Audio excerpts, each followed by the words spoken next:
For today's ganap mga mare, magluluto ako ng fried rice with kaunting gulay. And I can upload now the continuation about my general cleaning in our bedroom that I uploaded last. Yung hindi ko nagawang pagtutupi. Yeah, and I will make for my cravings too. So tara mga mare, samahan nyo naman ako for my ganap today.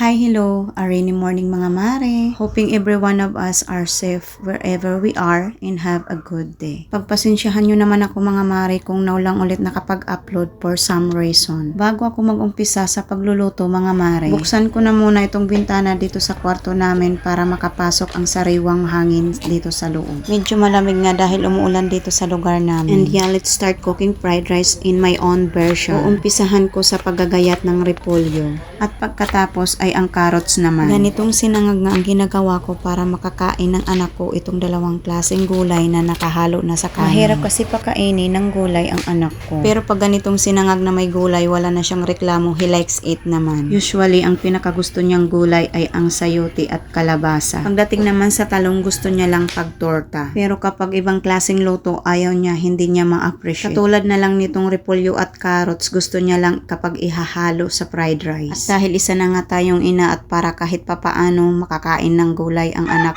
gagawa talaga tayo ng paraan para sa kanila. Dahil tapos na nga tayo sa paggagayat ng repolyo at carrots, itong bawang naman ang sunod. Dahil marami nga akong na-chop na bawang, hahatiin ko ito sa dalawa para sa paggisa ng gulay at yung tira naman para mamaya sa paggisa ng kanin. So tara, umpisahan na natin ang pagluluto mga mare. So ayan, for the gisa na muna tayo ng carrots. Kaya ko siya inuna kasi nga matigas ito. Kasing tigas ng ulo ng ex mo.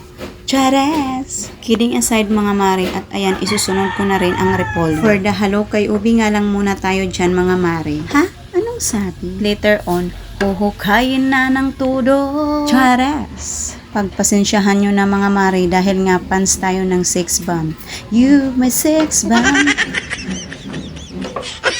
Ala, naloko na. Nagluluto lang naman ako pero napasix bomb pa. Ay nako, nakakahiya na. Kaya balik na tayo sa aking niluluto. At ito nagbati ako ng dalawang itlog at syempre ihalo rin natin ito mamaya sa ating sinangag. At tapos na rin pala akong maglagay ng pampalasa at yun ay ang asin at durog na paminta. Hindi na pala ako naglalagay ng iba pang pampalasa, okay na sa akin ang asin at ang durog na paminta. At ayan, pagkatapos ng gulay, ang itlog naman ang sunod para maluto na rin ito. Saglit nga lang ang pagkaluto ko dyan sa itlog dahil ayokong yung lutong-luto. Tapos na nga ang kumarin ninyo sa pagluluto ng mga kailangan for my sinangag. Siyempre, dito na tayo sa pagigisa ng kanin. Magigisa na muna ako ng bawang at pagkatapos ay isusunod ko naman na ang kanin. Ipa-golden brown lang natin ang bawang at saka ko na isusunod ang kanin. At syempre, i-mix-mix na muna natin at pagkatapos naglagay na rin tayo ng pampalasa. At yun ay ang asin at kaunting toyo. Pagkatapos, isusunod ko na rin ang itlog at ang gulay. Pagkatapos ko paghalo-haloin ang mga sangkap, tinakpan ko na muna ito ng ilang minuto. Pagkatapos ng ilang minuto, hinalo-halo ko lang ulit at okay na yan. Luto na yan. Ready na for the breakfast. And yeah mga mare, let's move on to my continuation about sa aking pag-general cleaning sa bedroom na na-upload ko na last week. Dahil doon sa video, hindi ko na naipakita ang pagtutupi ng aking mga tupiin dahil nga kapos na sa oras. At feeling ko, need ko na mag-rest dahil nga sa pagod sa kalilinis ng buong kwarto. At deserve naman natin iyon ang magpahinga lalo na't malinis na ang buong kwarto. So ito nga, ako'y magtutupi at i-organize bawat sa kanya-kanyang lagayan. Hindi ko lang alam kung na-share ko na ba ito sa mga last vlog ko, but yeah, I wanna share. Mare, yung dalawang Durabox, ang isa dyan na kulay green, basta something with green, ay para sa anak ko. At ang isa naman na may iba't ibang kulay ay para sa akin at sa papa niya. Pero isang layer lang sa kanya at ang sa akin ay 5 layer. Sa kanya naman kaya isang layer lang dahil kakaunti lang naman ang mga damit niya na nandito. So ayun, doon nagtatapos ang na-share kong kwento. Yan lang muna for now mga mare. Dahil marami pa namang days tayong pagsasamahan mga mare. Salamat kaayo sa inyo dahil naandyan kayo for all my vlogs. Hoping nagugustuhan nyo for all my ganap sa life.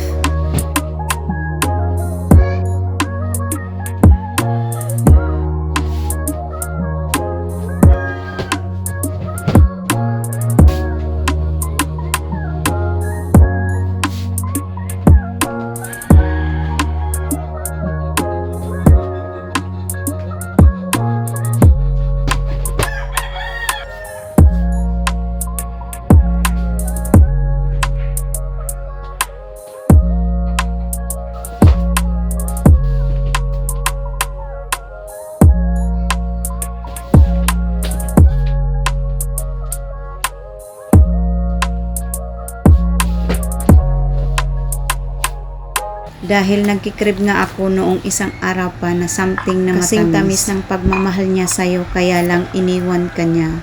Uy, hala, wag ganun. Nakaka-hurt naman yan. Oh, no. Pero yun nga, nagkikrib ako ng matamis kaya naisipan kong maggawa ng Mango Graham na ala Lucibian version. Hindi man ito perfect pero perfect naman ako para sa kanya. Cheers! Anyway, hindi man ito kasing perfect katulad ng ibang gumagawa ng Mango Graham. Para sa akin, itong version ko, okay na, pasado na rin para dito sa buong pamilya ko. Sa totoo lang talaga, di ko talaga hilig ang magluto. Hilig ko lang kumain. Basta about sa pagkain, pero tinatry ko naman ang best ko. Dahil isa nga tayong ina, kailangan kong matutunan dahil wala akong maihahain na pagkain kung hindi ako magluto. Kahit hindi nila gusto ang lasa, wala naman sila magagawa dahil andyan na yan, nakahain na. For short, no choice sila, kundi kumain na lang. Pag about sa bahay, ang hilig ko lang talaga is ang paglilinis. O siya mga mare, dito na nga tayo sa aking ginagawa. At ayan nga, kompleto ricado na tayo. May 1 kilong mangga, 1 can condensed, 1 can cream densada, at 1 pack of all-purpose cream. Muntik ko nang makalimutan na hindi dapat mawawala sa recipe ang biscuit Graham. Kaya nagsimula na nga ang Ala Lucibian mini vlog making Mango Graham. Inuna ko na muna ang paggagayat ng mangga at syempre hindi maiwasan ang tikiman. So of course, sa unang slice nagtikim ako kung matamis ba ito. Sa unang tikim, disappointment dahil hindi nga matamis ang mangga. Matabang pero hayaan na mayroon naman condensed na siya ang magbibigay ng tamis. 6 na piraso nga itong 1 kilong mangga. Kaya siguro mura lang ang kilo dahil alam ng seller na hindi ito matamis. Binili ko lang ito sa naglalako pero okay lang naman. Importante nakatulong ako sa kanya. Hinawi sa pagbili ko ng nilalakong paninda niya. At syempre, para makagawa ako ng Mango Graham, no choice rin ako kung di bumili na lang. At tapos na nga ako dito sa pag-i-slice ng mangga. At syempre, pagpupunasan ko na muna dyan para matanggal ang kaunting kalat or dumi sa pag-i-slice ko ng mangga. Kasunod naman ay pagbubuksan ko ang mga sangkap for our Mango Graham. Dahil wala tayo can opener, kutsilyo na lang ang gagamitin ko. Sanay naman na ako na kutsilyo ang ginagamit ko every time magbubukas ako ng dilata. Kailangan lang mag-ingat. Pero sa panahon ngayon, hindi na lahat ng dilata need ng opener. Marami na rin kasi mabilis lang buksan. At so, ayan nga, tapos na natin buksan ang dalawang dilata. Pagkatapos nito, ang all-purpose cream naman ang ating bubuksan.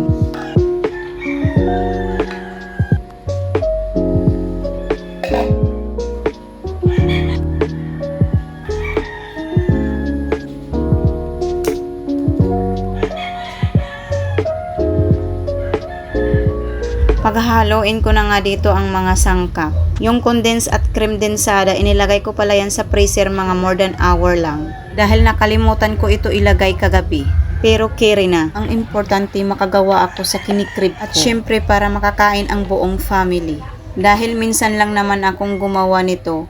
Sabi nga nila, once in a blue moon. Dahil nga, isang reason na rin, pricey na ang mga bilihin ngayon. At gumagawa lang rin naman ako nito kapag may okasyon. Ngayon, nag-crib lang talaga ako na something sweet.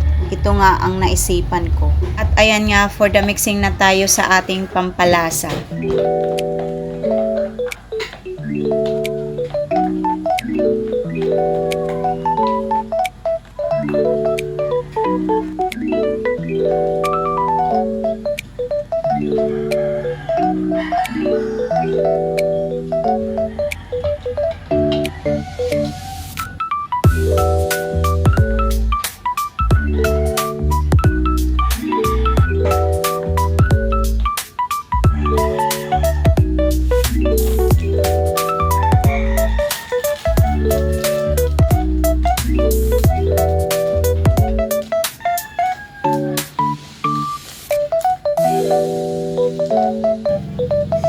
Buti na lang naalala ko na mayroon pa pala akong tirang evap. So kinuha ko ito sa ref para pang dip ko sa biscuit Graham. At ayan, ibuhos na natin yan sa lagayan. Dumating na nga itong pamangkin ko na galing sa paaralan. Tinanong niya agad ako kung ibibinta ko raw itong ginagawa ko. Sabi ko naman, oo, tig 130 ang bawat food storage container. Napa-smile na nga lang siya dahil alam naman niya na hindi afford ng mga estudyante ang presyo. Pero hindi niya alam na pang snack lang naman namin ito. Pagpasensyahan nyo na nga lang mga mare itong pamangkin ko na palakad-lakad dyan.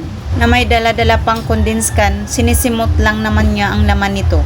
At nagsimula na nga ako mag-dip ng graham at inilagay ko na ito sa food container. Pagkatapos lalagyan ko na rin ito ng topping sa ibabaw, which is yung mangga. Ang last ay ang pinaghalo-halo kong mga gatas. Ganoon lang namang kadali at syempre paulit-ulit lang rin ang gagawin hanggang matapos sa ginagawa ko. Oo, alam ko naman mga mare na alam nyo rin ang paggawa ng mango graham.